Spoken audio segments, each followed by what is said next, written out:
শোনো বন্ধুরা, এখন তো আর সেইভাবে রাজা বাদশাহ নাই। আগেকার দিনে যখন রাজা বাদশাদের আমল ছিল, রাজারা শখ করে কত কিছুই না লালন পালন করতেন। তা আজকে যে গল্পটা বলছি, সেই গল্পটা মন দিয়ে শোনো। মন দিয়ে শুনলে না একটা দারুণ জিনিস জানতে পারবে। এই রাজার একটা প্রিয় বানর ছিল। বানর, মাংকি। বানরটা দেখতেও বেশ ভালো ছিল। তো রাজা বানরটাকে খুব আদর করতেন, স্নেহ করতেন। এতটাই আদর করতেন, ওকে সবসময় সাথে সাথেও রাখতেন। এই পর্যন্ত না হয় ভালো ছিল।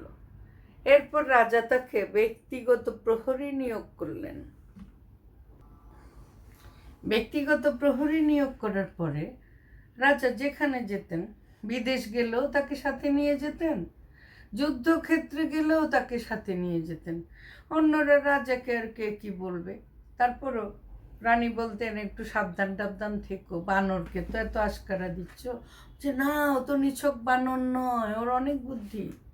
বানরটাও খুব খুশি, গুরুত্বটা সে বুঝতে পারে, ভালো কথা।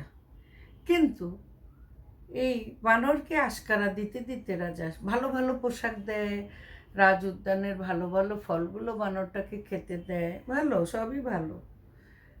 রাজা যখন ঘুমাতে যান, তখনও এই বানরই তার প্রহরায় নিযুক্ত থাকে জানালার কাছে।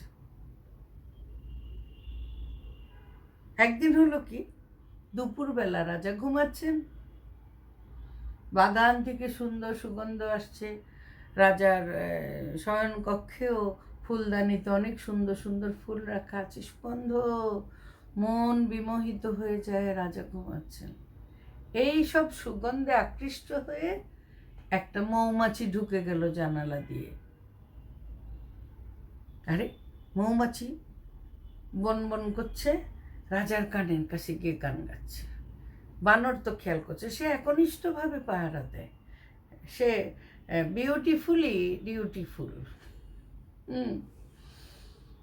সে করলো কি, বাতাস করছিল তো রাজাকে। আগেকার দিনে তো আর সিলিং ফ্যান ফ্যান ছিল না, হাত পাখা দিয়ে বাতাস করতে হতো, বড় বড় সাইজের পাখা।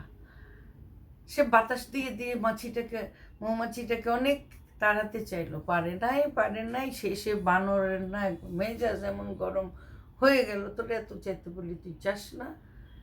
রাজার যে পাশে তলোয়ারটা ছিল ওটা তুলে দিয়ে, মাছিটা ছিল রাজার কপালে বসেছে, আরও তলোয়ার তুলে এক কোপে রাজার মাথা দুই টুকরা। কি বুঝলা? ঘুমের মধ্যেই রাজা চিরনিদ্রায় চলে গেলেন।